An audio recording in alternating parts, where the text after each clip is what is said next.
People love this stuff.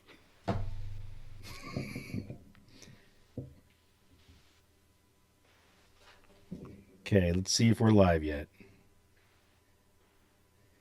I'm checking right now. Yeah, me too. I got it up on the other computer.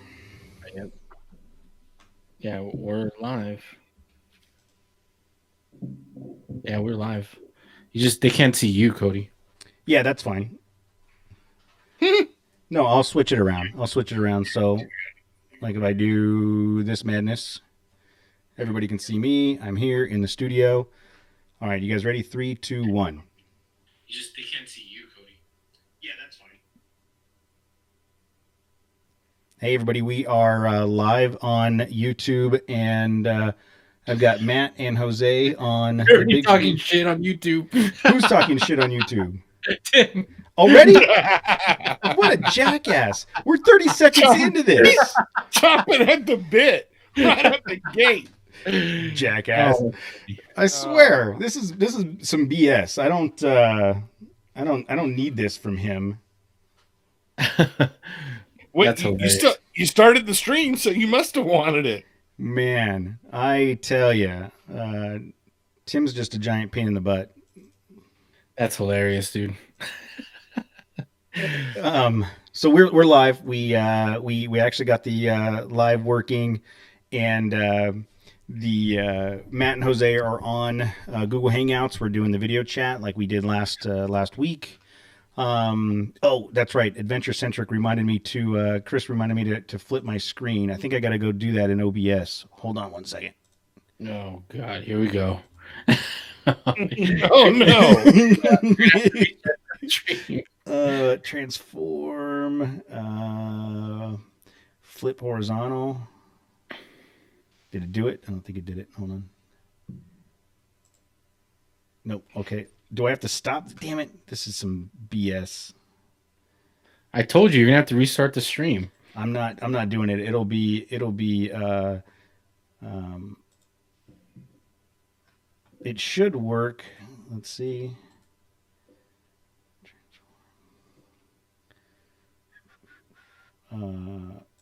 Ha! Got it. Thank you, Chris. All right. So let's start this over again. We're gonna start the recording over again. All right. 3, 2, 1. All right. Now that we're 45 minutes into this conversation, we're gonna go ahead and get started. Take 50. we are live on YouTube, and I'm in the studio. We got Matt and Jose on Google Hangouts on video chat, and we are streaming. It appears because Tim has already started making fun of me, and Yep. that means the day has started. It means it's time to get going.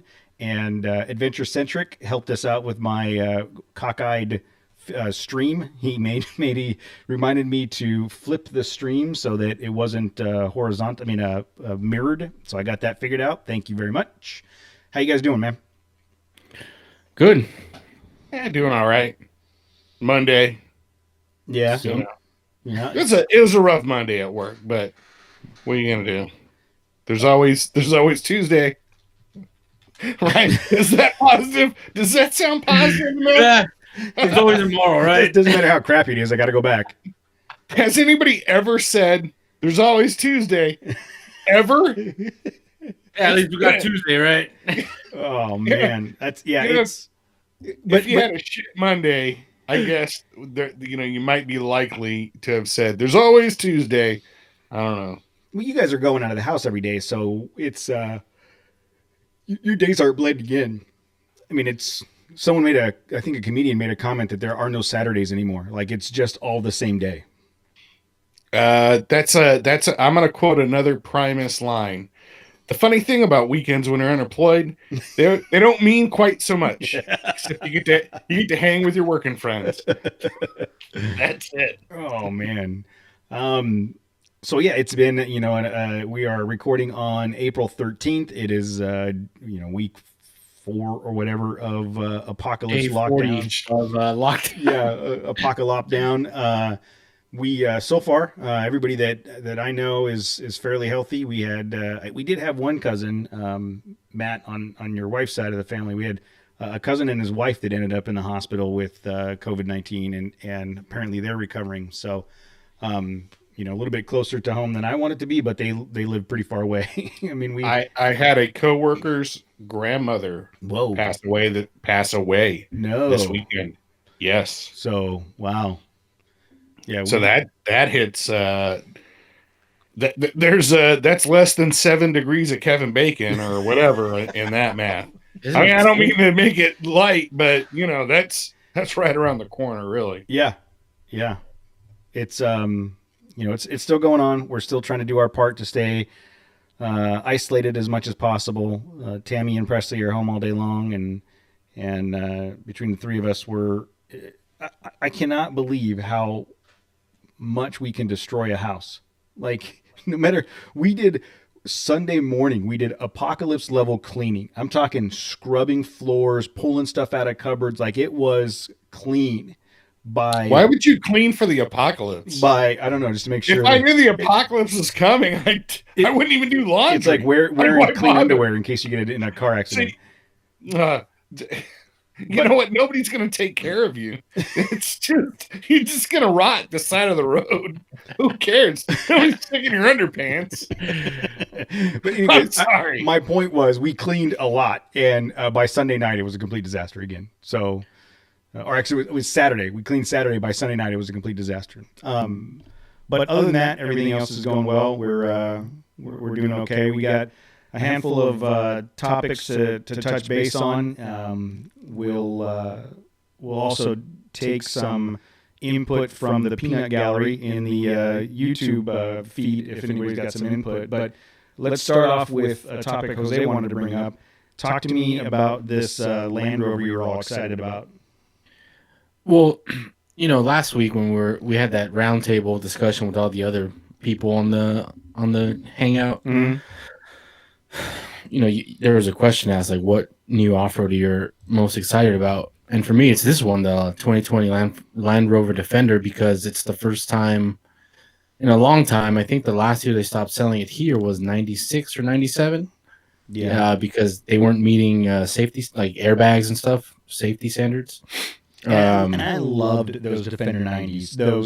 Those top-off Jeep-esque Defenders were so freaking cool, man. Yeah. Okay, as a dummy, what made them so cool? Were they that capable? Did they just look cool? All of the above. Elaborate. So the Land Rover has a long storied history of off-road performance in everywhere except America. No, I know, but I always think of like Land Rover, like when you talk about that legend, I think of like Safari in Africa. You see like movies where, okay, but we're talking about this Defender 90, this last thing that was sold in the United States. Isn't this like a square looking thing? Yeah. Look it up. It was a square top. I can't even click a link that you guys sent me and make it function. Yeah, that was like 30 minutes. I think I'm going to say that's going to be that's why we started late. That's going to be the end of the show. Is Matt trying to figure out how to click a hyperlink in a document. But they're super capable. They look super cool. They were very, very expensive. Land Rover here in America is the more luxury brand than anything. And to Jose's point, they stopped selling the Defender 90 here in the States for a long time. Yeah, I mean it was a farm truck initially. It was created to be a farm truck. It was just an aluminum body. It was a body on frame chassis, solid front axle, solid axles, front and rear. It was just 4-wheel drive, low transfer case. It was just like what you would want in an off-road rig, right? But they stopped selling it here, and now in 2020 they've come back. They've they hadn't changed that Defender in I don't know how many years, dude. It was like decades, 30 or 40. Yeah, it was like 40 years. It remained untouched. Like obviously they upgraded the interior and stuff, but the same body panels for the most part, same design. But this 2020 Defender, it's kind of either infamous or famous because it's nothing like what the original Defender was. It's not a body on frame anymore. It's a unibody. So it's Apparently, from what Defender or Land Rover says, it's the strongest body they've ever built. So it's stronger than the body on frame. I don't know how many. They specifically said how many times stronger it was, but I don't know it off the top of my head. Well, that's kind of important. Yeah, I know. Shows you how prepared I was for this shit. The unibodies. I mean, unibodies have been around for a long time, and they're like the Jeep XJs, the XJs, the WJs. They're all the Grand Cherokees are unibodies. Even the small crossovers are unibodies. I mean, there's not cars. Most of the cars, most cars are unibody. A lot of SUVs, if not most SUVs, are unibody. So I don't think that's if it's stronger than your standard unibody, that means it's stronger than anything we've wheeled so far. Looking at this post you sent us, it's got 11 inches of ground clearance stock. It easily fits 33-inch tires. So that's more than the Jeep Wrangler Rubicon. Yep. It comes with a factory snorkel and has the class-leading wading depth as far as water crossings are concerned. Yeah, it's just under 3 feet. Whoa! Wow, man! Can you get that's like 3 times more than the Renegade can go through. The Renegade made it though. Come on. I know. 18-inch wheels. It looks like it comes with a worn winch. I don't know if that's probably an option. In fact, factory options includes the snorkel, the winch. But I mean, just on paper, those stock specs are, to your point, are on par, if not exceeding a Wrangler Rubicon.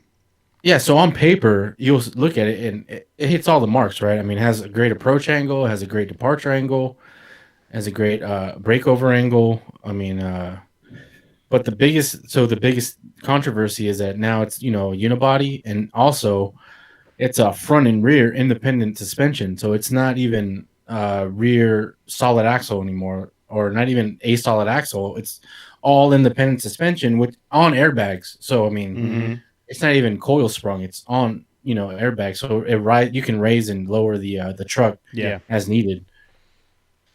And I don't know, that it's just I wanted to talk to you guys about it because I mean, traditionally an off-road rig is you want a body on frame, you want a solid front axle, solid rear axle, and you want lockers, front and rear if possible. This new Defender doesn't have any of those. It has lockers available. It has a rear locker and center locker, right? It does. But so how does it manage that if it's not IFS, but it is IFS and IRS. Okay, but how do you do that? How do you still manage lockers with that? The ZR2 is IFS and it has a locker. Yeah. So in the same thing with the Toyota, they had the A-Track. In the differential in the front end, even though it's not an axle, there's still gears in there, and it just locks up those gears the same way. I see. The same so way. There's like I'm sorry. There's like a pinion gear or something that pops out electronically, and it's an electronic locker. Yeah, I see. Yep. Okay. And then the way the airbags work is like once it senses one wheel like going up, it lets air out of that one that's articulating, and it inflates the opposite side. So it's kind of mimicking what a solid axle would do, right? Yeah. That's what it's trying to do electronically with the airbags. So as one wheel goes up, it deflates that one, and then it inflates the other side so it can articulate.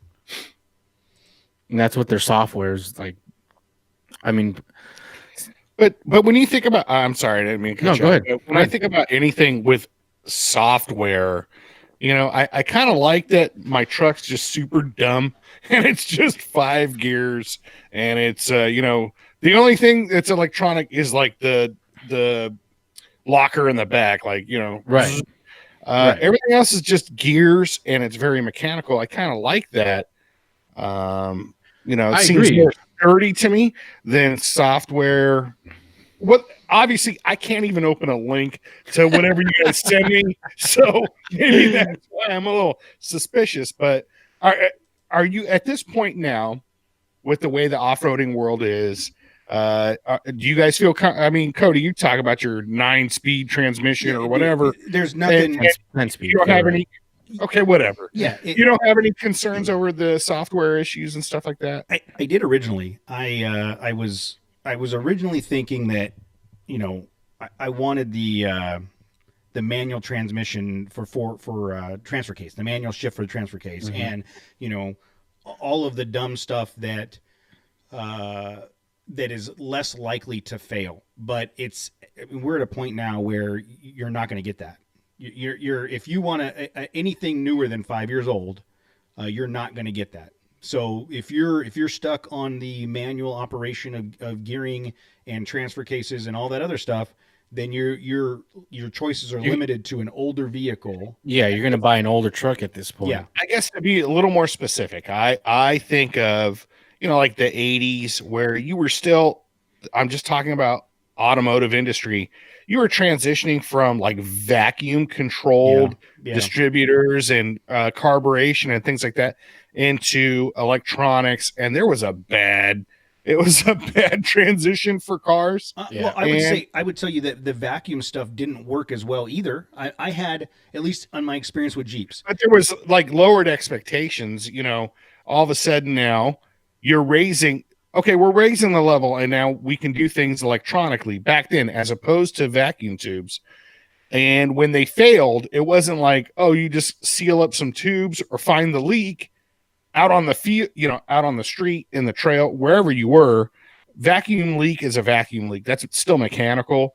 If your Defender has some funky software issue and you're out and about, you're hosed. I mean, what are you going to pull out a laptop and but that's know the how to same. reprogram it or whatever? Tim makes the comment about the your Frontier having EFI. It has a computer in it now. At this point, it runs the entire everything, whether it be your transfer case or anything. At this point, we are all mercies to the black box, right? So not me. Well, unless you're Jose. But that's my point. If you're driving anything newer than 20 years old, you have a vehicle that has a black box somewhere, and it's controlling at least some component of your vehicle. So to your point, Matt, if any of those components fail, you're hosed regardless.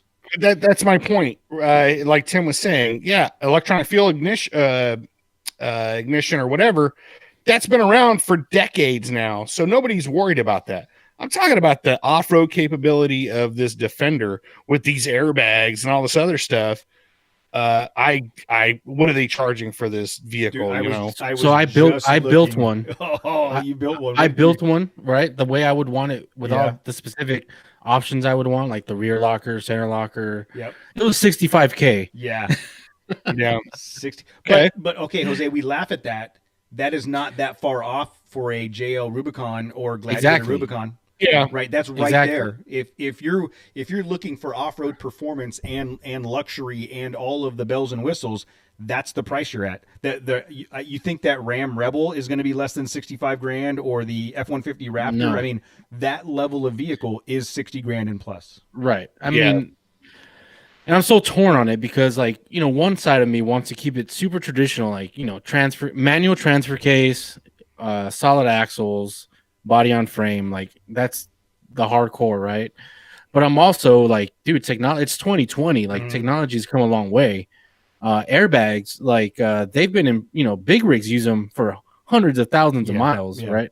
It's a proven technology, but it's like, if one of those airbags go out in the field, you're gonna be limping home. It's not a quick fix. There's no quick fix for that. Yeah, But again, I go back to I had an XJ that had both my CJ and my XJ had vacuum tubes for the EGR valve and the carburetor and stuff. Yeah, always had leaks, always had problems. I was always chasing them down. And then my XJ, I found this out the hard way. The way they did the 4-wheel drive, there was a vacuum operated diaphragm that would push a coupler sleeve over the passive side of the axle to create with that diaphragm rip. Yeah. Well, no. The vacuum hose. I didn't know it was a vacuum thing. I didn't know exactly how it worked. And the vacuum hose broke, and I didn't have any vacuum hoses. I had no 4-wheel drive. Now, granted, to your point, Matt, once I figured that out, it's easier to troubleshoot and fix. I don't need a laptop or a service center, but duct tape. Yeah, but I do think, those old vacuum tubes would get water in them, and the diaphragms would break. There's just as many problems. I personally think that I would trust a DDC, direct digital control, electronic component more than a vacuum tube. The only thing I would trust more than the DDC is an actual mechanical lever that had a cable connected from one end to the other. Yeah. I was going to say, I'm like, there's very few trucks in the world that have just straight up, like there's a 70 series Land Cruiser, like that they don't sell here, but it has cable actuated lockers, front and rear, like actual cable. It has a diesel engine that has no like EFI in it. It's straight up mechanical. It has solid front, like it's totally like the MOG or whatever. Unimog? No, it's a Land Cruiser. I don't know if Unimogs have those. Yeah, I don't know if they have that same system as well. I know they have diesel engines too, but it just seems like this Defender is kind of stretching the boundaries or reaching forward. And maybe it's a good thing, the IFS, RFS, all that stuff. But would you want to be the first to wheel? It's just like the Tesla, do you want to take that thing out and wheel that mess, So that depends on go ahead. Oh, yeah. No, I was just going to say, so Land Rover, they really they send out journalists like from, different from different sites and magazines and stuff. They sent them on a 3-day trip, like a real trip in Africa, in Namibia. And they went through some pretty technical stuff. Like it was like a legit test and it did well. Like what they all said, like the common theme was the airbags are great when you're going over those like corrugated roads. Like, cause it soaks it up, dude.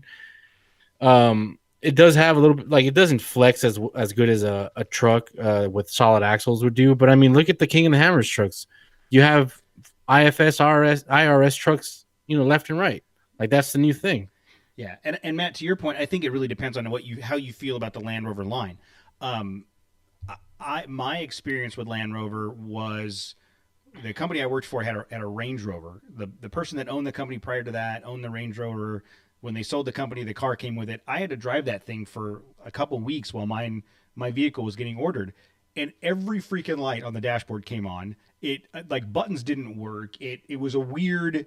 I didn't really enjoy driving it. Now, that's not to say that it's a representation of all Range Rovers or Land Rovers, but in the States, they have a reputation for being finicky and troublesome, which I find interesting because if you go anywhere else in the country, they're like rock solid. Everybody loves them.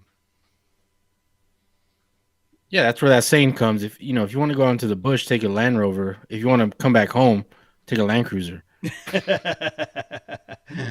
Yeah, I mean, and I think the person that has $65,000 for their off-road toy,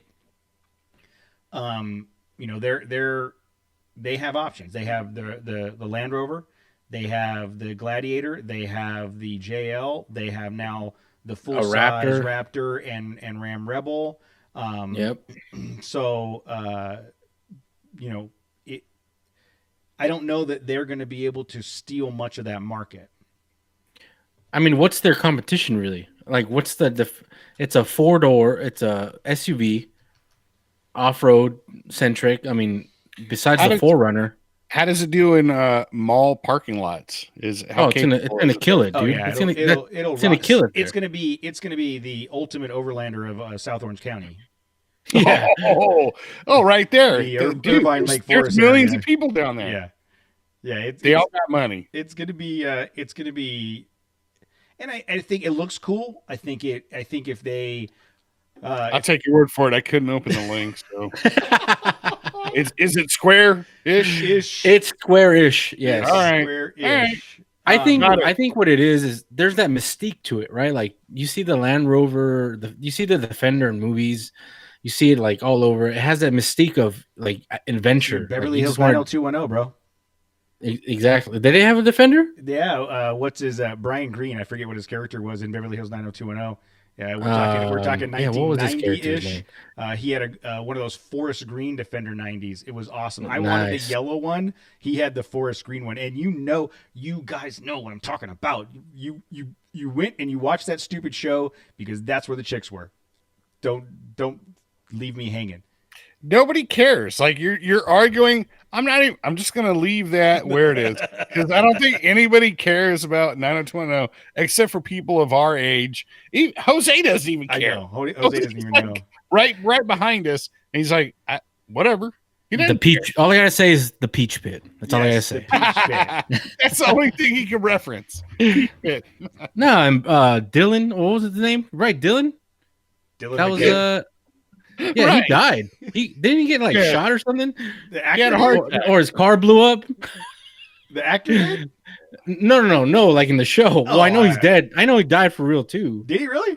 Yeah, he did. Yeah. I can't remember the guy's name, but yeah, he's gone. He died last year. Crazy. So, bottom line, are you buying one, Jose? Look, like I said, if I had $65K, I don't know if I'd want to experiment with the Land Rover. It's too risky. I'd rather buy. Sorry, go ahead, Jose. Dude, at work, not at work, on my own free time, I do a lot of window shopping on vehicles.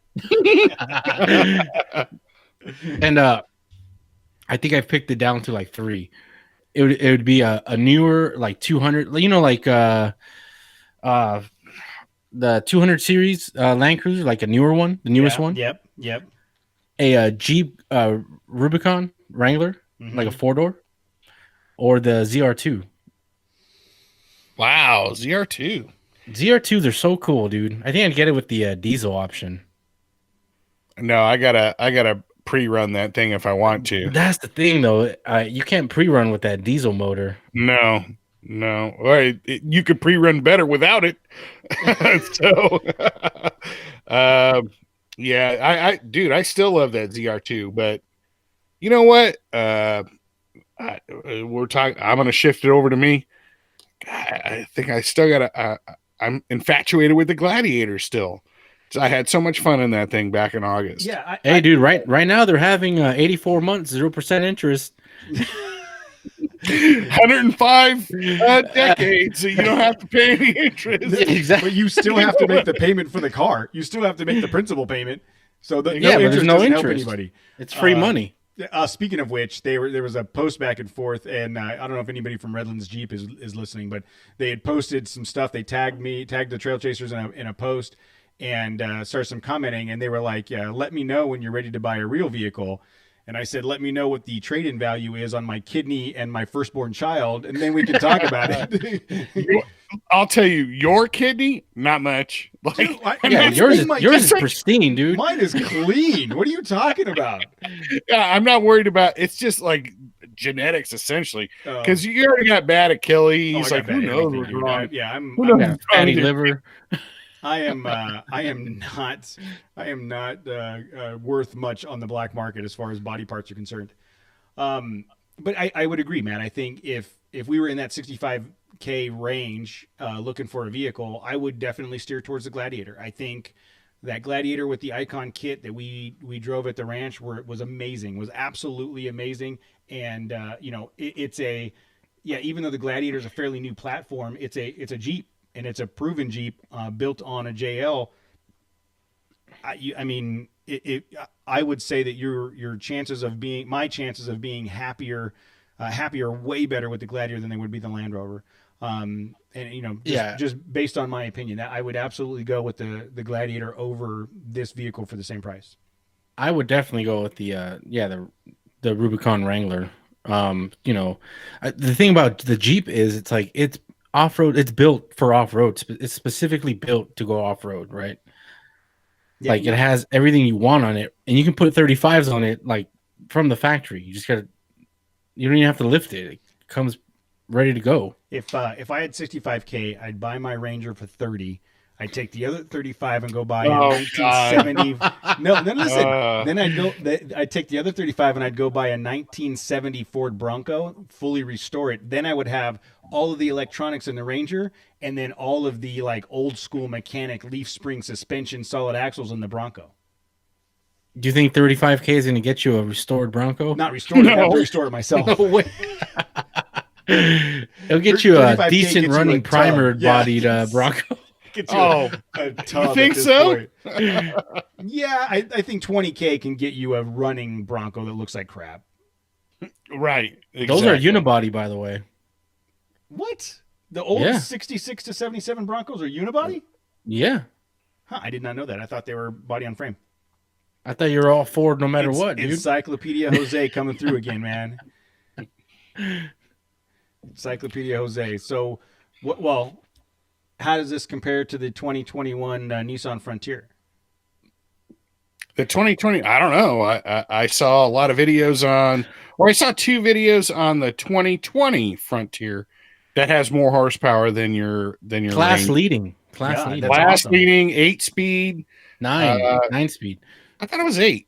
No, 9. Okay. I'm not going to doubt Encyclopedia Jose. No.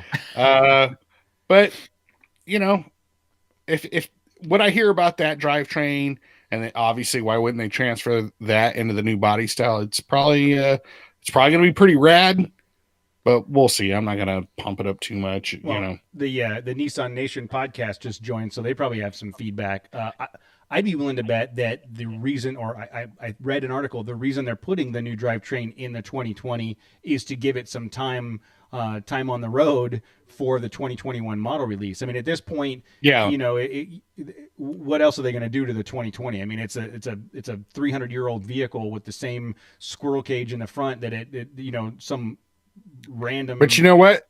Those same squirrels back in 2005 are still running around today. Oh, you can't beat with a proven product. Yeah, and the Nissan Nation podcast on YouTube feed says that they have pics of the 2021 Frontier, so we're gonna have to go check that out. If you're interested in the 2021 Frontier, go check out the Nissan Nation podcast, and they do a lot of YouTube stuff. So correction, Tim corrected me. They are the first gen Broncos are body on frame. I'm sorry. Encyclopedia Jose fails. Thank you, Tim. Hey, dude, appreciate that. They're Coors Lights, not White Claws. But I mean, going back to $65K for a Defender versus, let's say, $35-40 for the 2021 Frontier. You know what you're going to get. I think even with a new 21 Frontier, even though it's a new body, new platform, you know what you're going to get. I would still put my money on that than the Land Rover. I would. That's pretty obvious to me. But I think just as far as the suspension, that Frontier is going to have a solid reputation from my point of view. I don't know about the Defender. I mean, especially if it hasn't been sold in our country for however many years, 23 years or something. No, and I listened to the Nissan Nation podcast when they had one of the other famous YouTuber guy. They were talking about the 2021 Frontier. Dude, this thing shares the same transmission as the new Titan. Like, it's the exact same thing. So, I mean, you're already getting like a super beefy powertrain.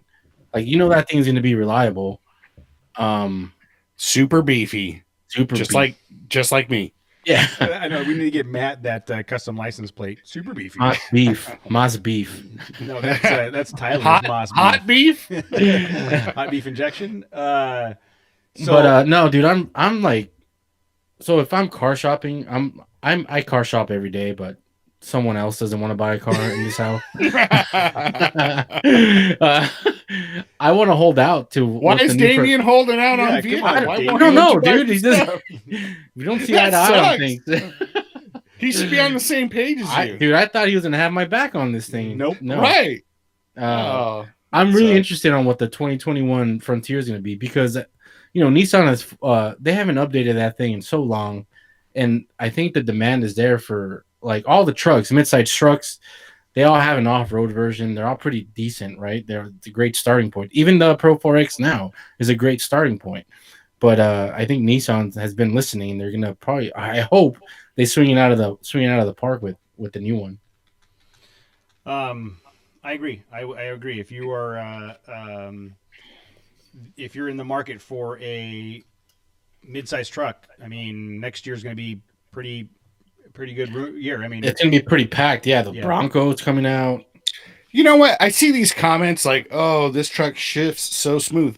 What if I like that it shifts hard? Like, yeah, like it means I'm getting after it or it gets me pumped up. What if I like that? Everybody's like, "Oh, dude, I got 150 gears. I can't even tell. I can hardly feel acceleration. Well, that's boring. I like the fact that I got one gear, it's short, and then it shifts quick, and it's like it throws your head bang. back. Yeah, it like shifts hard because I got a lead foot. And if I get a little chirp going into second, used to brag about that back in the day. Used to brag about chirping gears. Yeah, and then you got through back in high puberty. school. You got through puberty and became an adult, and now No, I haven't.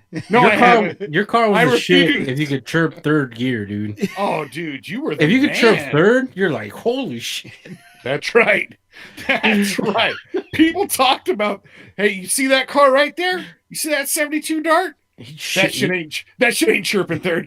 But you know, that was one of my first cars. But if you my Ford people Escort, would talk about those cars. my Ford Escort wasn't chirping third, I don't think, unless it was raining. No, unless it was a stick and you were holding the clutch. It was a stick and it was raining and I was going into a hard left turn. Yeah, exactly. And the tires were already bald from before. That's the only way that's happening. But that counts. I mean, you know, we grew up in Montclair in Ontario. That counts. Because we were broke. Yes, we were broke. All right, well, cool. I want to talk a little bit about some stuff coming up from last week. So you guys, I don't know how many people stuck around, but we tried to do a live feed last week with Matt, Jose, and I, and a bunch of other people from Icon, from Expedition X Off Road, DeMello, Jillian. It was great. Like, we tested it in the morning and it went really well, and I thought for sure it was going to work. And we went to run the feed at night and it just crashed. It just didn't work, and it was an epic failure from my perspective. But fortunately, we continued with the live stream. I mean, with the recording, and we got the group to answer a bunch of questions, and I felt like the episode was really good. So, I mean, it wasn't a total loss, but that was a catalyst. Matt, Jose, and I have been talking about doing a lot more live stream stuff. Even before the apocalypse, we were talking about it. We want to do more video, more live stream, more stuff. And we come to realize that the good old workhorse under the desk here is not going to cut it much longer. So what's his name? Well, he doesn't have a name. I think we're just gonna call him the good old workhorse. Sorry. But the machine that we've been the Chernobyl box. Yeah. You guys have heard us talk about that, where the Chernobyl box every once in a while will ramp up and trying to keep up with what we're doing, and one of us is desk vibrates. The desk vibrates and lifts off the ground. Sounds like we're having a stage 4 earthquake or something. and for a while there, Jose was concerned because it was sitting right in his nether regions, right, pointing in the Let's right put direction. it this way, yeah, it was Christmas time. Every recording session. Jose didn't need a Brazilian wax because every Tuesday he was smooth. Yeah, exactly. Every Monday night was a refresh. So after last week, I pulled the trigger and bought a bunch of components for a new computer. We talked about it. You can see in the studio here, there's a whole stack of computer parts ready to build a new streaming machine. And what's interesting about this community is I freaking love this community. Is we talked about it last couple weeks about needing a new computer, and the surprising thing is that somebody that works for a large computer component manufacturer listens to this show. I'm very surprised that we have a listener in that demographic. Well, we talked about it, so I'll get to that in a minute. So we have a listener that's in the computer parts world, and he reached out and said, "Hey, I heard you talking about needing a computer. Let's have a conversation." So today we had a really, really good conversation, and one of the questions was about, like, how did you find our show? And he had said that he likes to go off-roading. He does his work, he does gaming, he does all that, but he also goes off-roading and camping, and he's been listening to the show. And I think that there is a lot more crossover than we think. You think about all these people that are doing YouTube channels and social media. They all need computing horsepower to build those videos and process those pictures and all that stuff. And anybody that's doing any of that stuff, everything is done on computers nowadays. If it's not your cell phone, it's a computer. And so it looks like we are going to be having some conversations with them about proceeding, and they are going to help us get better at this because flat out we suck. I mean, we clearly, it doesn't work all the time. We have some hits and misses, and I want to be able to be consistent and capable to get things up and running. Do they realize the anchor that I bring to the table? Like, We haven't even as far as computer capability, and I suck I just suck computer knowledge and whatever. Like, it probably needs more processing power just by me being associated with the show. They realize that. I'm hoping. We made a disclosure during the negotiations that you wouldn't touch the new machine. Okay.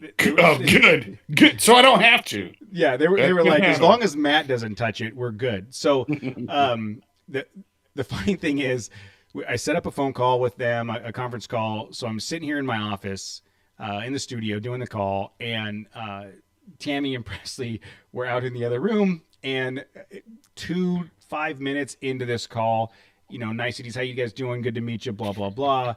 My office door opens up and Presley walks in, and I'm like, what is going on here? And she taps me on the shoulder, and I'm like, hey guys, can you hold on just a second? I've got my 4-year-old here. I said, sweetheart, what's wrong? She says, Daddy, I need to go potty.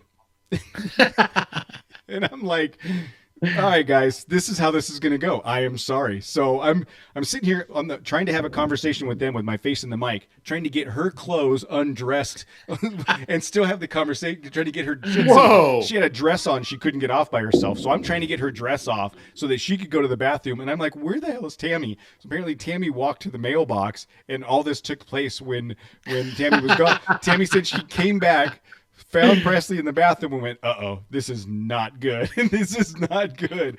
So they stuck it out after that conversation. It was I was impressed with their willingness to roll with it, and I think that's the new reality of the world, is that stuff like that's going to happen with kids at home. But so we go along with that, sorry to cut you off.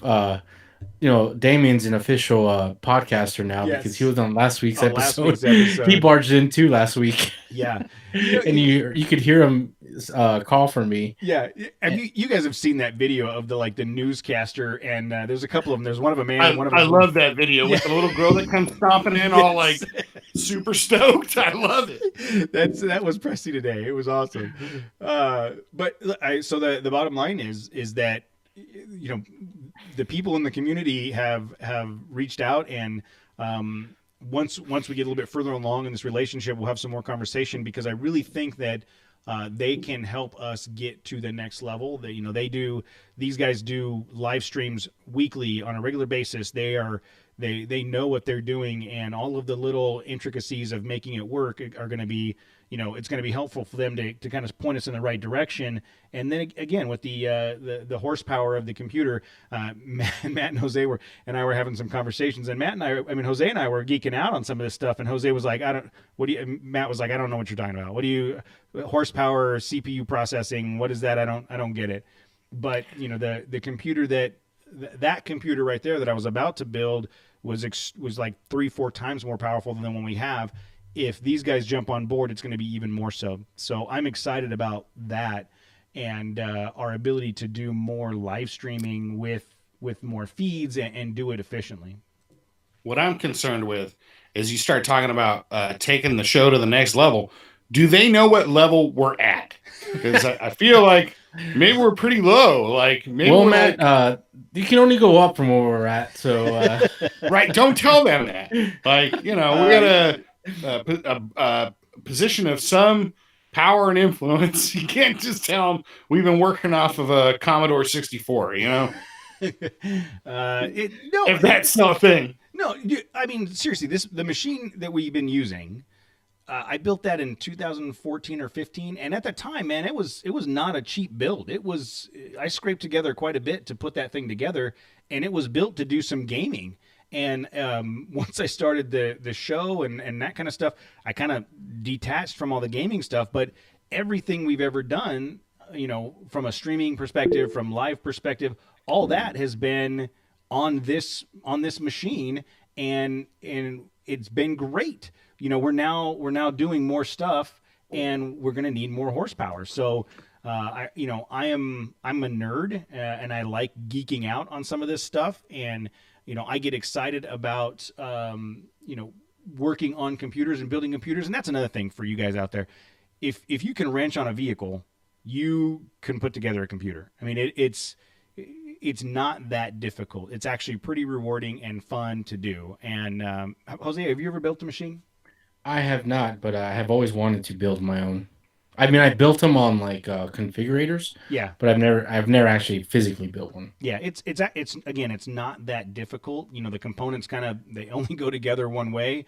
As long as you take your time and I mean, more than ever, it's been the easiest time to build, like, because you can go to these configurators and they'll Yep. tell you what parts fit with what other like hardware, right? Oh yeah. So if you want a specific motherboard, it'll tell you what's compatible. And then so yeah, I mean, it's kind of foolproof at this point.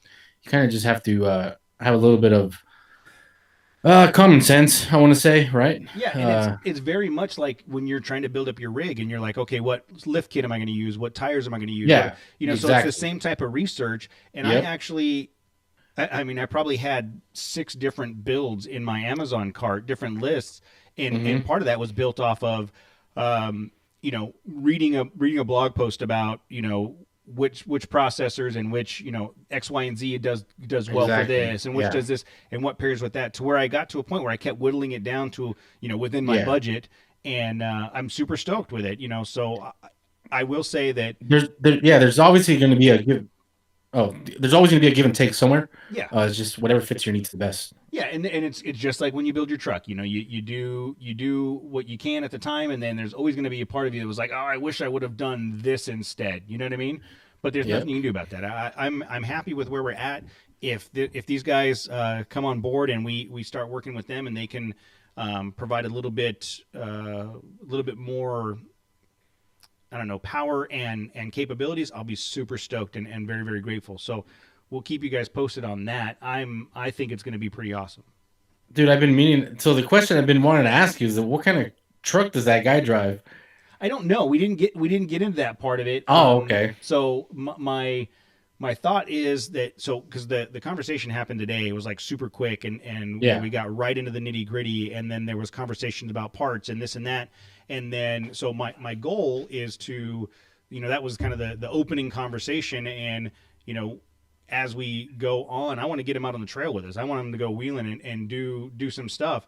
But it's gonna be a process, and I'm it sounds like these guys are just really on board with supporting people in the community that are trying to build brands and grow an audience on YouTube, and that's what we're trying to do. But it's again, I could geek out on computer parts all day long, just like I could on truck parts. And I've got some ideas for the final build to just really make you and Matt super happy with the way it turns out. So it's going to make me look thinner It's gonna when I'm on TV. It's gonna look awesome. Oh yeah, I'll seem smarter to people. Like, I don't actually have to be smarter, just as long as people like think that I'm smarter and more handsome. Yeah, I'll do the. I did ask for the graphics card, the GPU that had the trimming feature in it, so I can trace out your body and then Get the Brad Pitt package. Just cut to the chase. Go straight for the Brad Pitt package. Henry Cavill, card. not Brad Pitt. Your wife wants Henry Cavill. Henry Cavill. All right. Brad Pitt, not Brad Pitt. So anyway, But look, we don't say that name in this podcast, right?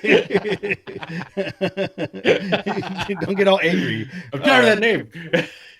Yeah. He who shall not be spoken. I get it. He works out. I get it. So yeah, hopefully this all works out, and keep an eye out for some more streaming content and more computer stuff, because I'm excited about it. Next thing I want to talk about is the Icon Lockdown Walkaround. Have you guys seen this? Mm-hmm. Yeah, I have. It's on Instagram.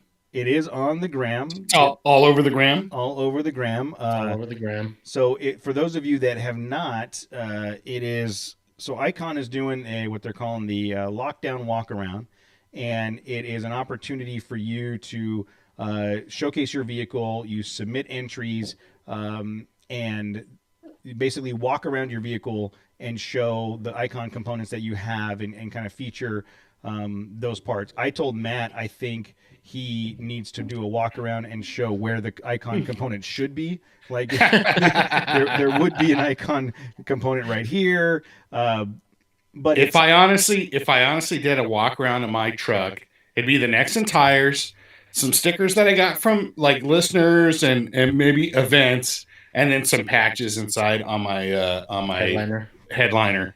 What about, that's pretty much it. What about the seat, the part where the Expedition Overland crew sat? Like, this is where Clay sat. We could. I could probably do a half hour on that. It'd be all creepy and he's like, I haven't washed it since. I can't. I haven't. You're like, that's the thing. I haven't washed it since.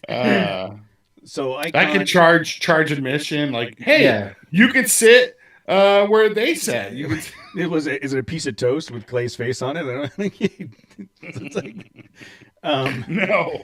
The icon walk around thing. They're putting together a swag pack. It's a icon bag with some gear, spanner wrench, Schaefer's oil. I think trigger controller's got some stuff in there. I did see that Jeremy posted today that they're extending it another week because of the Easter holiday and the rain and everything. People were saying they haven't had a chance to do it. I'm hoping to put one together, but if you... Dude, how long has it rained? I'm sorry. How long has it rained in SoCal? Like pretty much nonstop for like 5 weeks straight, right? It's been at least 5 straight 5 weeks. There's like a river that constantly runs down parallel to the 15 freeway. It's depressing. It's been in a time where we need sunshine and the ability to go out on our patio. It is like, where are you gonna go? Well, no, in my pool. I'd like to go in my pool right now. Absolutely, but it's been like gloomy and rainy and crappy for at least a week and a half, and it's supposed to warm up Tuesday, Wednesday, Thursday, and then get cold and rainy again this weekend. Dude, it's like we're living in Seattle. Sucks. No, the only thing that was good with Seattle was the music for a while, but it's just depressing and sucks up there for the most part nowadays. I'm gonna get a lot of shit for this, but Nirvana was all right. I don't even really like them. Pearl Jam, nah. Okay, no, I'm not gonna fight you on that. I think Nirvana was they were the tip of the spear, but they weren't no Alice in Chains, dude. I'll tell you that much. I like the Meat Puppets. Meat Puppets were good. I have one of their CDs. Good. Yeah, the best thing about Nirvana is that the Foo Fighters came out. Here we go. And here we go. Cody's gonna start crying right now. Dave Grohl didn't know he was going to continue doing music, and he just really looked into his soul and started something as a side project. Didn't think he was going to go anywhere. He just started reminiscing at the time. He was at the concert and he started crying. Dude, how hard were you crying when you were at that concert? Which one? The Foo Fighters. How many times have you? All of them. How hard? Which one were you crying the hardest at? When you saw Avengers, the latest Avengers, or a Foo Fighters concert? No, I definitely. That's too tough to call. It isn't. I definitely cried harder in Avengers. I wept. I bawled, like uncontrollably shaking in Avengers. I teared up and cried at the Foo Fighter concert with my pregnant wife. That was hands down, no doubt. Avengers Endgame. When I cry a lot, but it's just like tears. You're sobbing, dude. I sobbed. I had to put my hands over my mouth.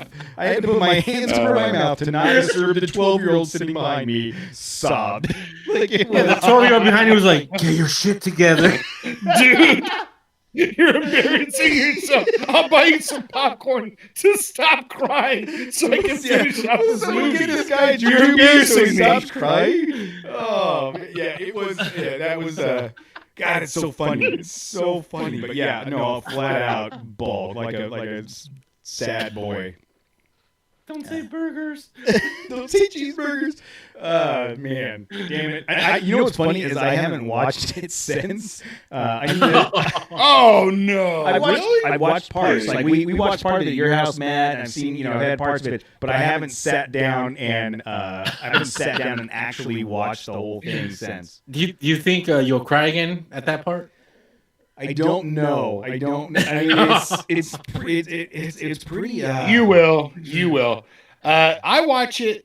We control what the kids watch, and that's like one of those like the whole family could watch thing. So we probably watch it. I don't want to say weekly, at least every other week we watch Endgame. It's great, dude. How do you not want to see Captain America when he grabs Mjolnir or whatever, Thor's hammer and just starts just Mjolnir, meow, whatever that is, meow. And then he starts whipping ass with it and the shield at the same time, like he does the combination stuff. Oh, it's great. Somebody posted that online recently, just the other day, and was like, "We need something to be happy about. Listen to the crowd reaction on opening Yes. night." Oh, that's great. I saw that. That was great. So we watch that stuff all the time, like weekly. But I'll tell you what I haven't watched, and I refuse to pay for again, is that damn Star Wars. I can't tell you. The kids bug me. All right, so I saw it. Okay. Okay. All right, Jose. I recently saw it. It was good. I liked it. Oh yes, I liked it. What was wrong with it? I was looking at I don't know what's wrong with this movie. What was wrong with it? Matt's just is just the guy that is jaded. It made no sense. So hold on. Should have been wearing an apron instead of a. It would have helped. It wouldn't hurt. Nobody can die. It wouldn't hurt. But if you have, all right, now this is Matt's movie review. Thank you for showing up.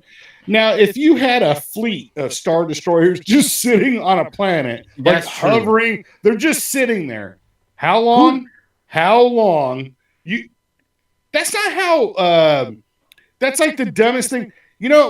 In hindsight, if you're the emperor and he's like, man, we should have just launched all of these 2 weeks ago. And then, you know what I'm saying? So stupid, right? What about all the people on those ships? How much longer? Yeah. How much? That's like that bit. Who built the Star Destroyer? What about the plumbers that were working? What about the electricians? Those poor guys, they weren't done. Look, like I said, they obviously were rebuilding a giant fleet, and they just waited a couple of days too long. Come on, man. That number one just logically doesn't make a lot of sense. And there was so much stuff. No, I just remember shaking my head as I'm watching it, like, oh man, come on. I disagree. It doesn't matter when they sent the fleet out. The sending the fleet out was the catalyst to all of the things that happened. So whether they sent it out a week ago or the week later, all of that still would have been put into motion. No, except you'd have had all those ships instead of being bottlenecked to where a bunch of people running around on top of them could blow them up and get into them. They'd be out in space actually tearing shit up, like what they were meant to do. You don't just, hey, we're making a fleet of things and we're just going to keep them underneath, in the atmosphere where people can run around on top and just, God, dude. No, get them in space movie. At least and sit them. Whatever, the movie prior to this one, what was it? The Fallen? Last Jedi. Okay. So that one, the whole movie revolved around one of those cruisers chasing the ship, right? Right. They can't catch it. They can't shoot it. But it's like, dude, you have lasers, right? Like, they don't have an arc to them. They're shooting arcing laser bombs. Yeah. It's like, laser bombs. Right. Like, all right. So this was equally dumb to me. Arcing laser bombs. There's so many things. Coachella next weekend. Yeah, they'll be. Yeah. And then Kylo Ren fighting his that vaunted what was his crew the Knights of Ren. The Knights of Ren. The Knights of Ren. Yeah. They were badass. Were they? I don't know. No, they I just looked saw cool. them get their asses whooped. They had 2 minutes of their asses getting whooped by Kylo Ren. That was it. There was that no, when he had his like, shirt off? no. That was the most random thing. It's like, why Yeah. is he getting projected with his shirt off? Why not? You know what? Chicks like movies too, Jose, and some dudes. So Hold on. I never said I didn't like it. I never said I didn't like it. Jose There's was the one nothing that brought wrong it with up. that.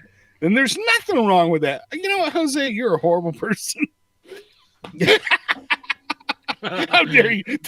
Maybe that some people would say that was the only good part of that movie. Some say it's the best. Right. Exactly. Oh man. Exactly. All right. So enough Tangent. enough movie reviews. Speaking of reviews, though, segue. We do have a new review. Segue alert. Segue alert. Segue alert. Just so everybody knows. Segue coming, everybody. Segue. Who wants to read this review? Oh, Jose. Jose wants to read it. I couldn't find it. Send me the link, and let's see how long it takes me to find it. Oh, let's try that. How much time do we have? So this one came in from Paisa Runner. Are we sure that's how it's pronounced? That's how it's pronounced. It's not Pizza Runner? It's not Pizza Runner. It's Maybe they Paisa meant to Runner. put Z in there. Like maybe they work for Domino's. Maybe he delivers pizza in his 4Runner. It's a pizza runner. Yeah. Yeah, he runs around delivering pizzas. Anyways, Could be Papa John's. Fun wheeling podcast. These guys are fun with good interviews of people in the industry and on the trail. Almost equal opportunity wheelers, except Fords. My Super Duty can't wait to meet them on the trail one day. Yeah, that's right, buddy. If it can meet me, If it can make it to the trail. Exactly. Oh. The guy just left us what? a review and you're going to dog on him like that, Jose? Thanks for the 5 stars, by the way. He already gave it to us. We're good. Oh, can he go back I and can't change it now. you can't go back and take it out? No, you can't. Okay. No, I well, don't think you can. No, we're good. Well, I was gonna say I don't think you can get to where the frontier's been, but you know that Jose went straight towards. I don't think you can make it to the trail and just clowned my clown like tenfold. I got punked by Jose. You guys suck. I think he's cool. Thank you, Paisa Runner. Pizza. I still think that's right. I still think Paisa's right. Okay. It is. All right, I'll trust you. I don't know. I don't speak Italian. No. Whatever that language is. What were we going to say prior to that? I was French. What were we going to say originally? I don't know. I didn't know what language that was. It seems like the leaning tower of Pisa. That's what it seems like to me. I thought you were going to say I don't speak Mexican. You know, Mexicans not like. No, I speak some Nice Mexican. recovery. I speak some Mexican. recovery. You got the winch out and everything. I can speak some Mexican. I don't know what you're talking about.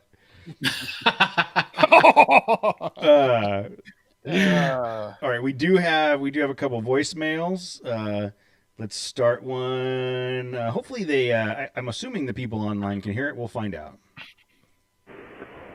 Hey guys, this is Elaine Easy from Instagram. Just finished listening to the latest podcast. It was a cool podcast. Kind of sucks we weren't able to interact with you guys. The government didn't want us to share all that awesomeness and inside information. Just wanted to say great work. It was cool to have everybody there. I don't know if you guys can hear me because I'm over here being an essential, working right here next to the concrete site. But if you can, then cool. If not, then hope you enjoy our muffled sound. You know what that sound like? It sounded like in the Batman vs Superman when Flash tried to come from the future and warn Batman, and it's like, look out, he's coming! He's trying to warn Batman. Maybe that guy was coming from the future to record and warn us about something. No, that was Elam. That was Easy Six Deuce. Yeah. He was out there working. I couldn't recognize him because of the echo and because the time. Yeah, because the time stamp limits of time and space, and there's something else. Time continuum. Yeah, it's continuum. Thank you. Well, thank you. The Matrix. The Matrix. For time listening continuum. and for sending the voicemail. And you continue to be essential, sir. We need you. I don't know that I'm essential. We talked about this already. But What do you think about that? The government wasn't letting us stream. That's it. Maybe it's what I'm going to say. It was more that I didn't know what I was doing more than anything. You know what I mean? I don't. All right, you have your take on it. Yep. We have another voicemail. It's only 17 seconds long and there's no transcript, so we might have to edit this one out. Let's see what happens. Yep, it's just blank sound. Probably someone trying to sell me solar. Wait, play it backward. I can't do that. I can't do that. If you want to leave us a voicemail, 951-394-DIRT, and we got that right now, 951-394-DIRT. Yeah, and if you want to leave us a review, I promise I won't get butthurt if it's a bad one this time. You didn't get butthurt. I got butthurt for sure. Well, I mean, you were hurt, but not butthurt. I mean, you were civil about it. Did your butt hurt? Well, that's another discussion we can have later. But but yeah, any review is welcome, bad or good or bad. I mean, we've always said good or bad reviews. Good or bad. Just some kind of interactions, just good. And that's for the most part. I think with just internally between the three of us, we've had a lot of conversations about how the show is going now with you guys not being here in the studio. And we recognize that there's differences. It's not the same. The interaction is a little bit different. We've been getting the equipment set up to make it as smooth as possible. I definitely feel like it's getting better, but this is an evolution, right? It's the next phase of what we have to deal with in this current environment. And I think any feedback on that is welcome as well. If someone knows of a better way to do something, for example, our friends that reach out to us about the new computer, we're open to that as well. If there's ideas, if there's content ideas, it doesn't necessarily have to be just a review. It could be your voice helping to develop where the show goes from here, because we're open to those ideas. We've been doing this for a while. We've had some success, but that doesn't mean we're going to continue doing it the same way every time. We're going to try to do new things, and we look forward to hearing your input on that. Yeah, so call or something. Call, leave email, a message or something. Yeah, review, whatever. So Ilium says, as the only Mexican who listens to the podcast, I can agree with Jose. I would disagree with that. I think there's more than one. There's well, I thought you were disagreeing with his the Paisa comment. Like, I disagree. I think he meant pizza. No. No, we you guys, he's not the only Hispanic listener. We have plenty. Yeah, at least four. I'm going to say at least at least four. At least four. So, I mean, with that, seriously, we are definitely, we appreciate you guys sticking with us when we're doing this kind of stuff. The big live stream didn't go well last week, and you guys still listen to the show. Downloads are still good. I will say that we could talk about that a little bit. I think I can speak for everybody where, when you're not commuting, we're listening to a lot less podcasts than we have, right? That's reflecting in download numbers. I'm seeing that. So if there's a way for us to get the shenanigans in your ear holes when you're not commuting, what's the best way to do that? Provide some feedback. Let us know. Yeah. Just take your kids, put them in the car, go do some laps, drive around, listen to some Trail Chasers. No, not with the kids in the car. Let us influence your kids. Not with the kids in the car. No, and Cody, we had talked about. I had told you I had been feeling lately about the show, about how I was like, I felt like before the quarantine, stay at home, I felt like we were on such an upward trajectory where with the show, like we had gone, like there was, we had the expo and like. Yeah, all the other people we had, the recent guests, and then the show was like just it was going straight up, and then all of a sudden this quarantine happened, and then I feel like the show was like all our momentum has been brought to like a halt. But that's just me. Yeah, no, and I could totally see that. I think momentum in general for a lot of content creators has slowed down because of this, right? With maybe the exception of like the the YouTube channels, right? People are now sitting at home watching stuff. They're not driving and listening to stuff, which is part of what we're doing here, is trying to transition. But I think that based on our history through the course of what we've been doing, we have moments where we spike up. We have a great guest or a show that just really hits, or we have a run that goes really well and our numbers go high, and then they plateau back down to the new normal. And then I think we're going to continue seeing that until we get to a point where we've really exceeded our expectations. I think that we've got a lot of room to grow. I think that there's a lot of things we could do better. There's a lot more we can do in the streaming space, in the video space, in that kind of thing. And part of that's the technology that we need to get put together, and part of that's having the time to be able to do it. So I think there's a lot of factors that play into that, and I don't think the momentum is gone. I think it's just shifted. So what if instead of like looking at my mug on a split screen while we broadcast or whatever on YouTube, we just took my little cube and I took my phone and just showed video of me four-wheeling, because I have like 100 hours of that. At least there's something to look at, right? 30-second increments. You got 100 hours in 30-second increments from your windshield. We'd have to upload like a million videos.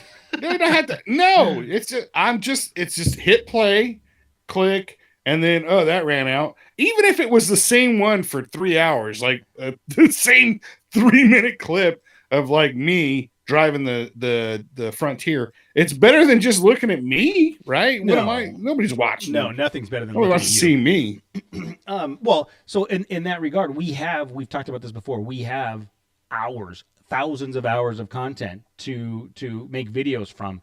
I think getting a new machine that has more processing power and being able to split some of that workload and having some downtime, maybe we can get some more videos out that may not or aren't timely. But we have videos from the ranch. We have videos from the Ocotillo Wells trip. We have videos from the install on my Icon kit. We have videos of my install. Yeah, videos of your install. It's just a matter, I think, of getting them clipped together and published. So we can do that. I think we have the opportunity to do that. And we've thrown it out there. It's funny. We've talked about anybody that wants to edit videos that's interested in a project, and we never get any feedback on that. No. I don't even know if I want to meet the person that wants to edit our videos. There's probably something wrong with that. Yeah, right? Depends on which videos you send them, Matt. Oh, that's true. All right, so what's next? What do we got coming up? A lot of nothing. Yeah. Man, I'm gonna do a secret run and just four-wheel the truck someday. I'll tell Monty that I'm working late, and then I'll just go hit up like Azusa Canyon or something and four-wheel for a few hours. That's bad though, right? I can't do that. You're not going to get in Azusa Canyon. No, yeah. So, are you doubting the Renegade? Are you doubting the Frontier? I'm saying it's closed. Whoa. So there's a lot of discussion going on in forums right now about like BLM land being closed or just restricted, right? It doesn't actually say that it's closed. It just says it's limited to an overnight. Like you can't camp there, but if you're responsible, you can go onto the BLM land. Yeah, I see people wheeling so that means like no mat all the time. Yeah.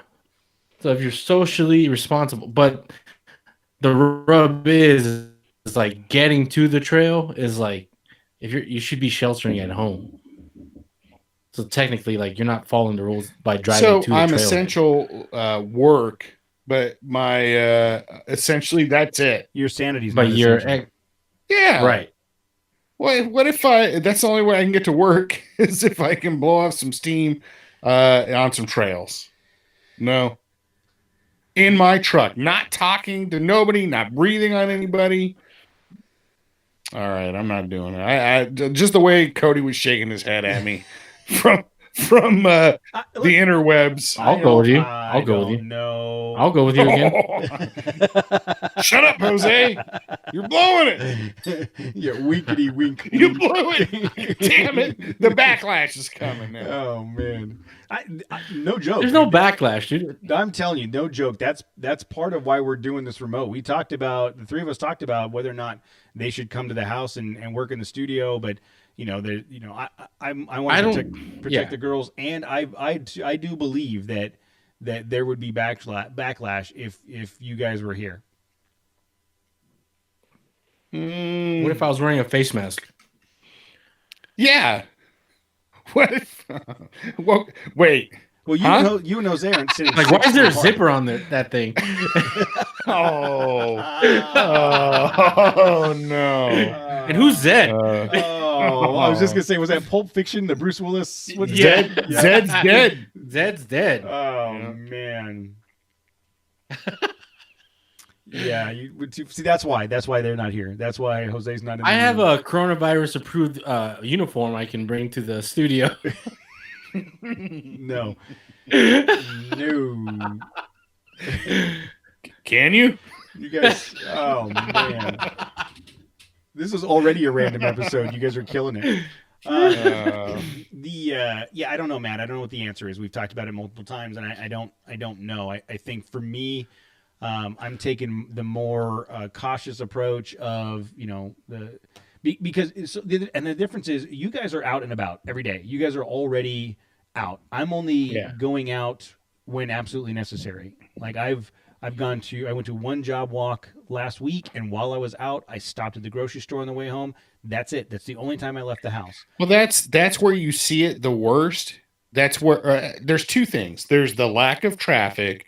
That's like, wow, this is totally different. And then when you go to the store and you see everybody walking around, they have masks on, and the shelves are still, pretty bare. They're pretty. It's rare. It's still pretty odd to walk into a store and go, God, oh well, the toilet paper aisle is still cleared out, and there's still only the beef or the bacon and mushroom soup is the only thing they got in. Like, man, that sucks. Other than that, yeah, man, I'm still out at work every day. The 6 to 4, my work hours really, they haven't changed. Well, I have to wear a mask in the office now, which seems so stupid. But life kind of goes on. So if I were either laid off or had a job where I had to work from home, then it would still seem like pretty severe to me. Yeah. But I'm talking about, I still spend a lot of time in my an hour, just over an hour a day now, which is insane. That's to and fro work. But I still spend time in my truck, and I still think of it as, well, if I spend it on the highway, what's the difference in that if I'm wheeling around having fun in it? I'm the same way. I got to put gas in my truck. Either way, I still go to the store. I mean, dude, you go to the store, there's tons of people in there. I mean, yes, they're wearing face masks and stuff, but I think which makes it hard to identify the zombies, to be honest with you. Like, you can't tell. Is that person I'm waiting for zombie apocalypse. We're either getting zombie apocalypse or Thunderdome. I was at Sam's Club on Saturday. And dude, it's like, shame on you if you don't have a face mask. You're the weird one if you don't have a face mask. Dude. Yeah, and that's so funny. When this first started, I went to the grocery store, and I remember thinking, oh, there was about 20% of the people there that had face masks, and now it's the exact opposite. 100%. Yeah. Yeah, the looks you get, like, who the F are you? Yeah. Where's your mask? Where's your mask, asshole? Like, oh, man, you run back to your truck. I did that. I went to CVS last weekend, and I've been using my Icon. What is it? The Gator? Net Gator thing? Yeah, that's been my thing when I'm out in public. Okay, and I forgot to put it on, And when's the last time you washed that thing, Matt? Oh, you can wash it? Because if you're not washing it regularly, then there's absolutely no point in you wearing a mask. Well, then try and explain that to people. Like, look, everybody, I haven't watched this in weeks. There's no point to me even wearing it. I went to 7-Eleven this morning. They wouldn't let you in if you. I didn't have my mask on. No, you need to have your mask on.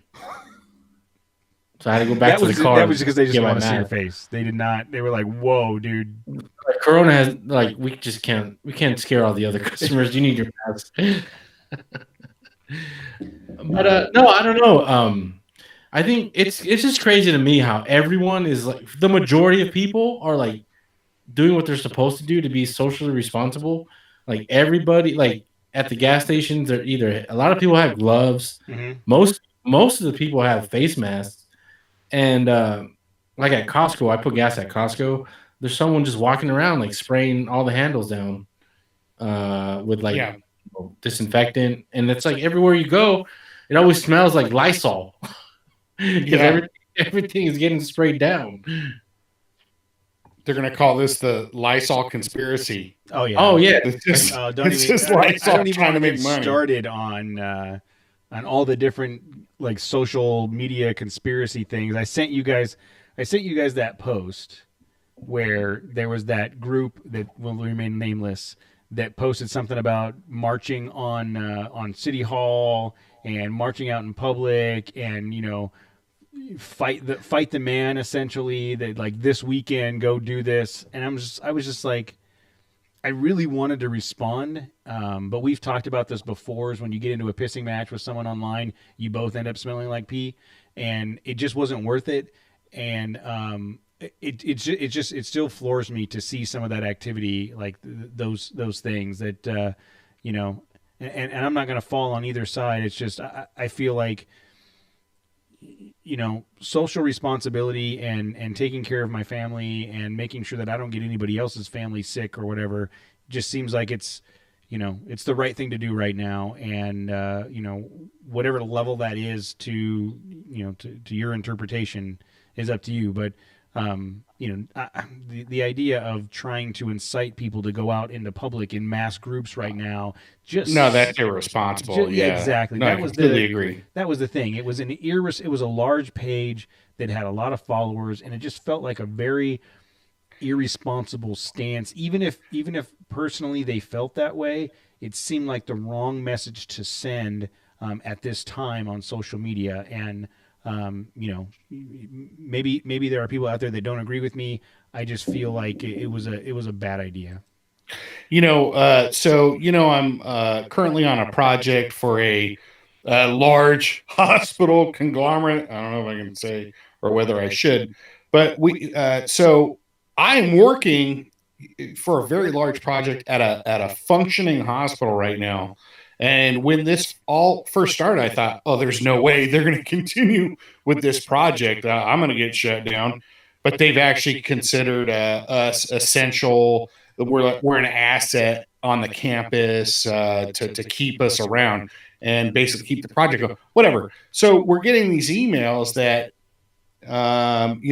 basically, if you just limited your access to the public by 50%, and they showed a graph, and it's like this affects 30 days later, rather than you affecting on your normal day 300 400 people a month from now, you would cut it down to 30 if you just because again, it's like it's not that's the way the math works. It spreads out like a branch or a tree. You infect people, it makes a big impact to even if you just saw one less person a day, that would affect hundreds less 2 or 3 months from now.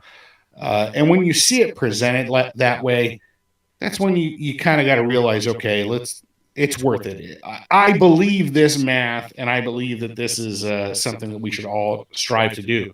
So, yeah, I talk about going out and wheeling because I want to, and I'm tired of sitting on the weekends and at night and just watching TV. It sucks. But just like we talked about last week, once there's, and I don't know how we're going to get clearance at this point. But once everybody decides to go blow it all, and there's that one person that starts it back up again, God damn it! Can I put my tinfoil hat on for a second here? Don't do it. Go ahead. I don't see it. We've got some tinfoil no, happening. I don't have in it physically chat with me. room. But Matt, so you're working in a hospital right now, right? Yes. Is it overwhelmed right now? Is there lines out the door in the emergency room? Okay, no, but I haven't been there. It's been over a week since I was on the hospital campus. Our office, because this is a 5-year project, so we're not on the campus. Yeah, you're off site, right? We're a mile away. But I do have to go in there, and they do. It's restricted access. You can't bring your family in. So the weird thing is when you walk in, waiting outside, like in the courtyards and whatever, just outside, the 1 or 2 access points into the building or multiple buildings, there is, a fair, like an abnormal amount of people, maybe in the 20s, but it's weird seeing people making use of like the benches that I ain't never seen nobody sit in that bench, and now they're like sitting there. Let me ask you it this way then. Okay. Are there overwhelming you don't see like it. sick people like the media is portraying? And I know, well, that's in New York. I don't know about New York. That's not here. But they're painting a rhetoric like it's all hospitals right now are being overwhelmed. And you just keep hearing all these stories of doctors and nurses saying like, dude, we have to send some people home because it's that slow. Yeah, I think. They're all anecdotes for sure. Yeah, I think it's 100% based on the level of infection in that specific geographic territory, and Southern California has not been hit. I mean, not to the extent of the East Coast, not to the extent of San Francisco. But 2 reasons, I think. Obviously in New York, you're on top of each other. There's mass transit, everybody's takes subways. It's super dense. Very dense. Yeah. So if it's going to pop somewhere, that's where it's going to pop. Southern California, you live in your car, and then you make it to your point of, wherever you're at. Like I interact with 5 people a day. It's the same 5 people. And then I get in my car. I'm not taking a bus home or whatever. So that's a big thing. And I think California was like on the forefront. Yes. In as far as being able to react to, we got out in front of it very early before, as far as a large state is concerned, and shut it down. And it was like, I think making or taking Italy as an example, like, you see what's happening here? This is happening. Like it's bubbling around the planet. We got to shut this down.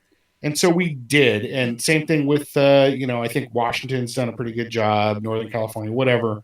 And it's just geographically just way different. We're not going to, it's kind of, I don't think it's fair or accurate to compare East Coast to West Coast.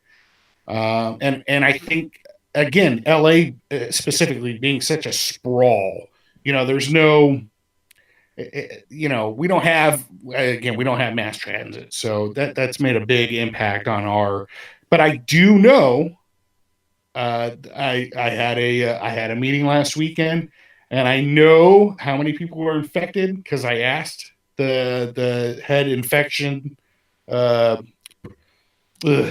infectious disease person at the campus, because we had a meeting or whatever, and it was a lot less than I thought. And that made me feel better. It was like, okay, good. Well, I'm glad to hear it. If I'm going to add to that, I think going back to what Matt was saying is there's models around the world that we've been able to see what happens when people don't do social distancing, right? Italy, the Asian countries, New York.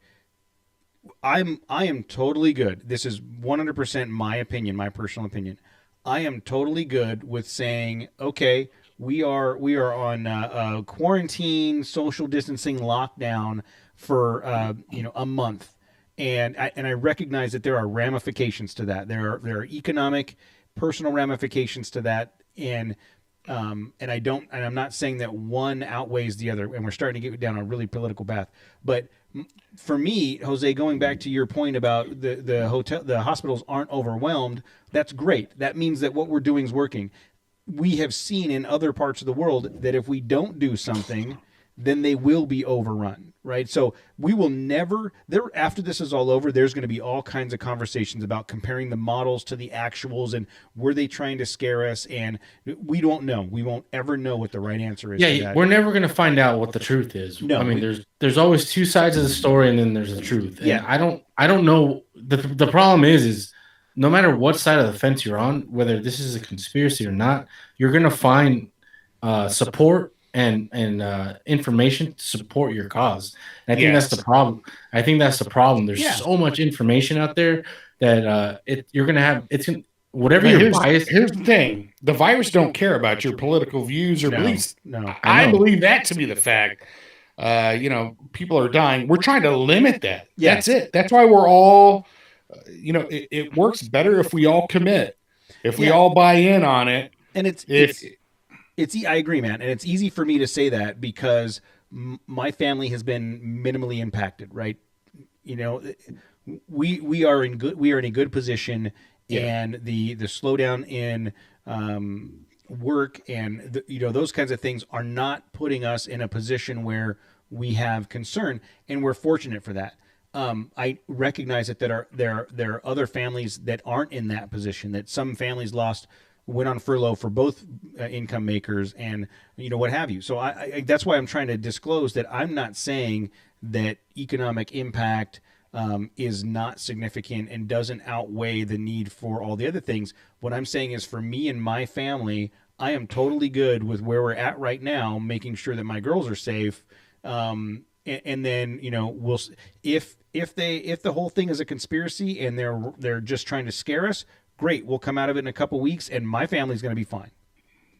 But there's enough. Who's they? Like, that's I don't understand. Like, this is like global thing. You can't. Yeah. Who are you going to blame on over dramatizing what's happening right now? And as far as the economy, it's the damage is done. In my view, and it's it's easy for me to say. I'm still working. Yeah. I'm still pulling in a check, and I understand that, and so it's easy for me to say we just got to ride this out. Yeah. Now, if I was a server or a bartender or whatever, or my job site got shut down or whatever, and next thing I'm furloughed. Tammy got furloughed. I mean, so that this is a direct impact for you, whether your family was sick or not. It is financially impacting you. Oh, no. At this point, it is. I don't want to say it is what it is, but we need to. We're paying that price financially. We should just ride it till the scientists and the doctors that. Fauci and all these people are saying this is just what we got to do. If it's not as bad as it seems, then thank God we caught it. That's how I look at it. Yeah. Thank God we caught it in time to limit the damage. Yep. I don't want to throw a medical distress on top of economic. So for me, look, I just want to make it clear. Like, obviously, we're super lucky. Like we're still working. Like, we haven't, like Matt said, we're still working. We haven't. I know Cody, Tammy has been furloughed for sure, but other than that, we haven't been really impacted by this. But for me, all I'm saying is that I don't even know what to believe anymore because there's so much, shit in the air. Yeah. But for me, I rather play it safe as well. So that's why I wear the mask when I'm out in public and at work. Because I'd rather be safe than sorry, right? I mean, I could totally be like. To me, it doesn't make sense about just the reaction of what's going on to the cause, right? Because, but at the same time, I don't know. I don't know the severity of it because it hasn't directly impacted me. So, just like everyone else, I'm gonna practice social distancing just like everyone else. I'll wear my face mask in public. It doesn't hurt me to do all that stuff. It's one step that I got to do. Who cares? And I definitely don't want my son to, my family, my son and my wife. I don't want to bring it home to them. Yeah. So I'm glad you added your Letty in there because I no, don't want her to come in there and slam you. Nothing will ever take There's her out. no It's going to virus, take more than a virus to take her out. There is no virus known to man that will take her down. she will just heal herself. COVID 48 in on her. Yeah, when COVID 50 comes around. No, but it's just to me, I don't know what the truth is. I love messing around, putting my tinfoil hat on and everything. It's entertaining, but to me, I don't know what the truth is. But I will definitely play safe than sorry. Yeah, and I'm with you 100%, Jose. There's anywhere you look, there is a confirming opinion that will match what you either currently believe or want to believe, right? So that's not just coronavirus. That's with everything in the world. You pick a topic in today's world, and you can find a confirming blog that will tell you that. You know what it feels like though, like how I just said earlier, how you're kind of getting used to some of the shelves in the store being not stocked. And even when you walk in, I noticed at the Vons by my house, like they don't have the plethora of like fresh things when you walk in the door. Like that's all visible. And now you've just kind of like, I don't want to say gotten used to it. It's still weird, but now there's one line for all the aisles, when you're checking out. At least I saw that this weekend for the first time. So there's it's like a slow downgrade.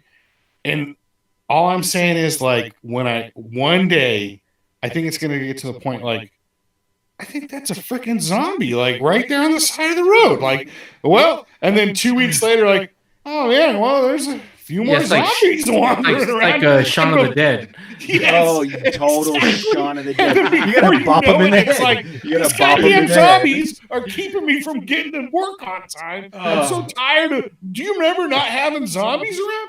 I think is that the scale we're on right now? Okay, it's just slowly. If it's Shaun of the Dead zombies, I'm in. Like that was that's the best. The problem is scenario. if it's 28 days later. Yeah, if it's 28 days later or Cody, World War Z, you're for sure. Make sure to notate this time frame, Cody. You're totally fucked because you're too anxious.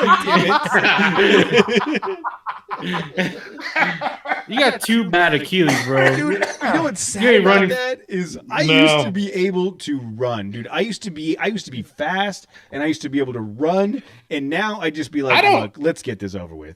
I don't think he could outrun the Shaun of the Dead zombies either, to be honest with you. I think he's half Shaun of the Dead, like below the waist. But yeah, we get those 28 days later zombies. I'm screwed, dude. The World War Z, the World War Z ones. Yeah, those are bad too. So were the I Am Legend, were those zombies or vampires? They were no vampires. They were like intelligent zombies. They couldn't come out in the daytime, though. Yeah, that's why I'm asking. Were they vampires or zombies? They were intelligent zombie vampires. Okay. Yeah. We don't want those. We don't want those ones at all. They were zampires. Yeah. Zompires. Vampies? Vampies. They were vampies. You know what? I like that one. Vampies. Okay, we don't want vampies. Vampies bad. We want Shaun of the Dead. You want Shaun of the Dead. I'll even take the Walking Dead zombies. Those are gross. Yeah, they're gory. They're slow, but God, they're like relentless and gory and yucky. They're just... Put it this way: I'll take any other zombie but the 28 days later or World War Z or vampies or the vampies.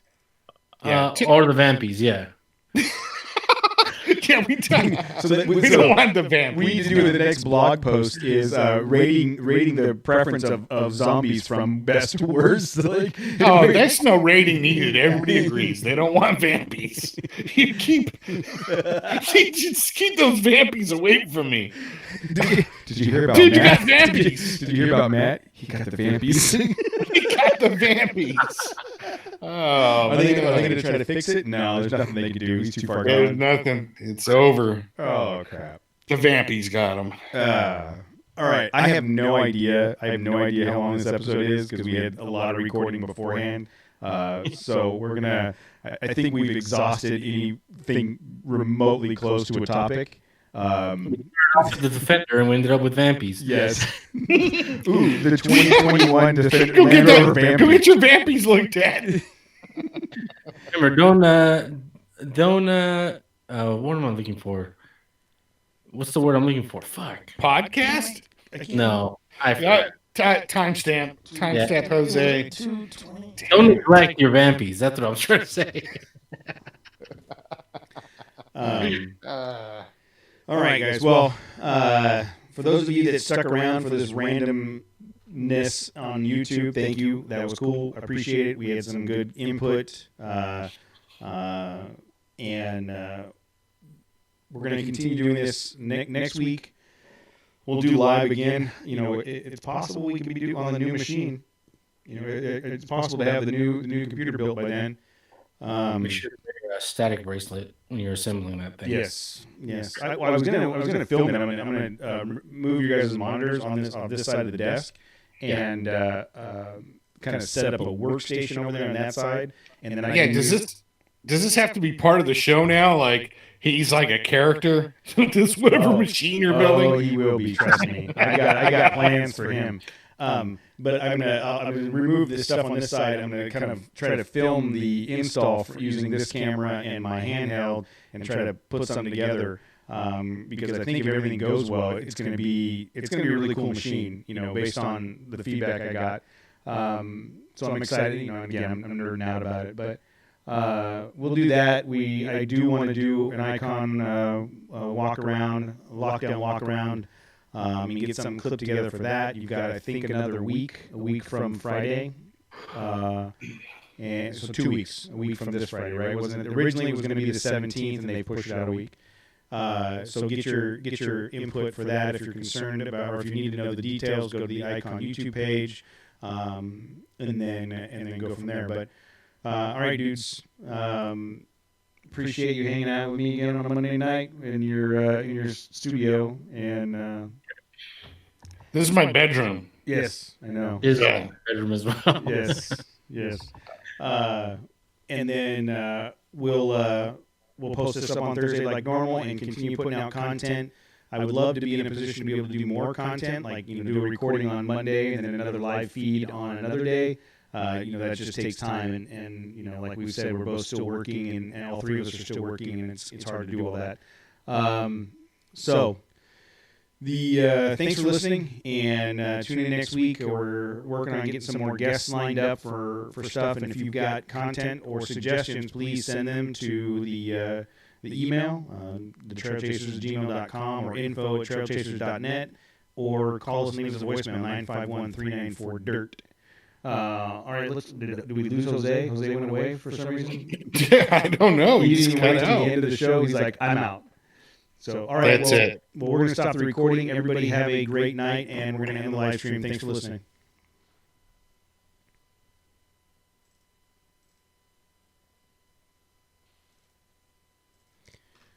All right, let me save this, and then we'll end the live stream. Who's still on the live stream there, guys?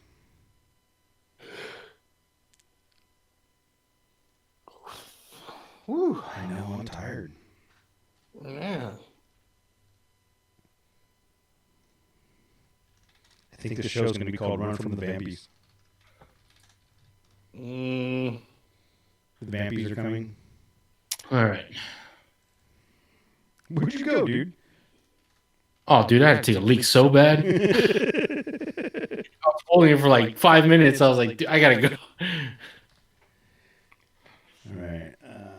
Save. All right, looks like we got Tim's probably still on, Joe K, Ilium. I don't know who else is here. It says we've got more people than that, but only a handful of active people in the feed. Thank you guys for joining. Tim, please don't stop listening to us. Because we follow the rules. Just kidding. Okay, I'm going to end the live stream, and then we'll catch up with you guys later. Bye.